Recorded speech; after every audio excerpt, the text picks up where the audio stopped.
if you're in the New York media or if you listen to New York sports talk shows, you would be led to believe that this is an entire disaster, that everything is falling apart in Brooklyn and it's gone to the point of no return. I actually think the Nets set themselves up in a position right now where they saved their franchise this past summer. And I'll explain why. When they got Ime Udoka, yes, it's a bad look. I think it's hard to argue that. And employing Kyrie Irving still, Ben Simmons and him not playing, and now his knee issues, quote unquote, if that's what it is. And Kevin Durant is still really the only basketball player on this team of any value. You have no depth, you have no big men. Joe Harris, Seth Curry, who knows where they are and when they're going to be back. So with all that, this could go really poorly for the Nets, right? But you got a really good head coach who, with all the baggage that comes with him, you got a really, really good, really young head coach. And so it can go well. He can actually pull this together for this team. We don't know what happened in Boston, but it became very clear that Udoka would never be back in that city. Now, he's not going to serve a suspension. So if what he did was really terrible and the details are going to come out, we will find out. There's going to be leaks from Boston. There's going to be an investigation, I imagine, by the league to see if they have to suspend him or if he can coach right away this season for the Nets. But if he does pass all of that, and even with all the rumors flying and all the headlines, the Nets basically said, there's so much baggage around us right now that we're willing to give all that up and just say, hey, we know this is all going on, but let's try and salvage what we have here. We have one of the greatest basketball players of our generation in his prime in Kevin Durant. We have Kyrie Irving, who at times has been so talented on the basketball court also. And then who knows what we have in Ben Simmons. Let's take a great head coach who we know has buy-in from these guys because he was on the Brooklyn bench not too long ago. Let's take this guy who got the buy-in from the Boston Celtics and got them together and brought them to an NBA championship when that team looked like they were going to need to break everyone up and that team looked dead. This was the guy who saved that franchise. We have him now. And this is our last-ditch effort to try and make this happen and make this work in the Kevin Durant, Kyrie Irving era. That could work. Maybe he finds out what Ben Simmons is. Maybe he figures out a way to use him. Maybe he gets everyone to buy in. Maybe Joe Harris and Seth Curry come back and you have the two shooters. And while this team isn't perfect, you have Kevin Durant. You have Kyrie Irving.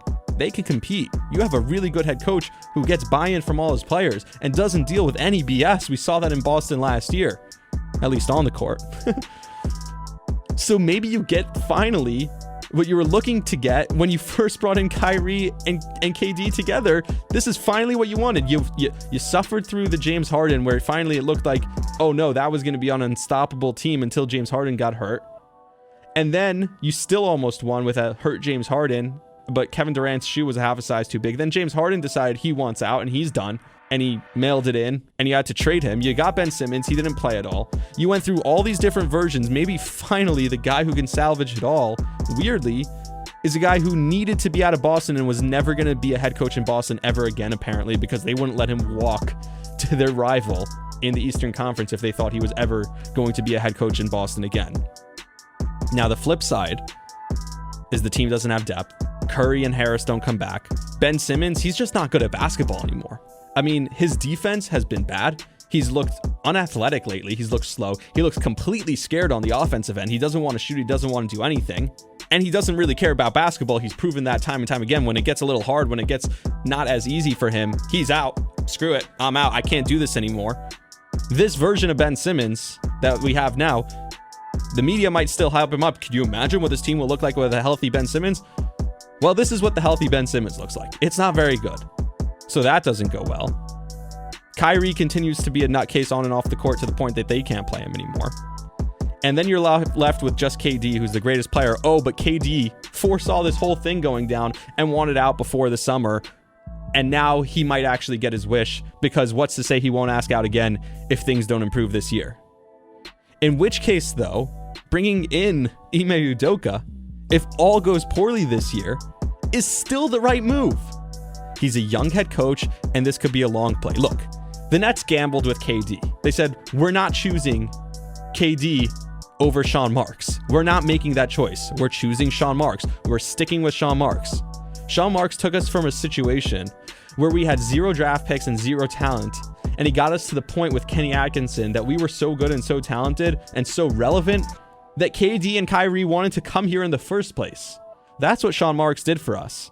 So this summer, when KD held that over their head, they said, no, we're not giving in to you. They gambled. They said, we'll call your bluff. We'll make you play. And maybe they lost in the short run. KD might end up getting traded. And now the difference is that whereas in the summer they had all the leverage and they could say to KD, we're not trading you for a cheap deal. We're going to get what we want. Now they have no leverage anymore.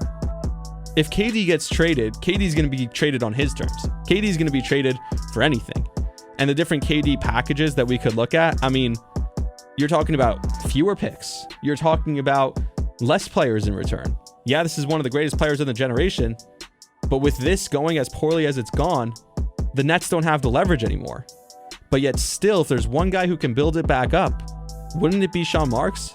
If there's one guy who can get buy-in from young players and you're drafting players to come in and could be your long-term head coach, isn't it Ime Udoka? So the way the Nets handled this is actually really smart. In the summer, they chose Sean Marks over Kevin Durant. Is that ultimately going to cost them in what the package they can get in return for Kevin Durant is? Very likely. But at the same time, they now have a GM that they trust because they've seen him do it. Rebuild this team. And they also looked at Ime Udoka and said, Ime Udoka, maybe he's not the best head coach to solve this problem. If there's anyone who can solve this mess, it is Ime Udoka. But if he doesn't, we still have a great head coach for the long run. Let's say the league does come out and does decide to suspend Ime Udoka. He's here for the long run. The Nets are playing the long game and they're actually doing it really, really well. And so the KD market, what does that look like? Because Kevin Durant is not the issue. Kyrie Irving has been the issue. Ben Simmons has been the issue. The people that Durant has associated himself with have been the issue, but not Durant. He has not been the issue. He's been with the one constant who's been fantastic throughout this entire time. So I think there will be a huge market for him. That said, I think he's going to be worth 75 cents on the dollar, right? Compared to what they could have traded for in the summer. But if he asks out a second time within 5-6 months, and I think this could happen as soon as January, Sean Marks is then going to have to make that decision. And I don't think he'll lose his job over it because I still think the Nets organization chose the future over the present because they don't think that this present is actually going to bring them anything.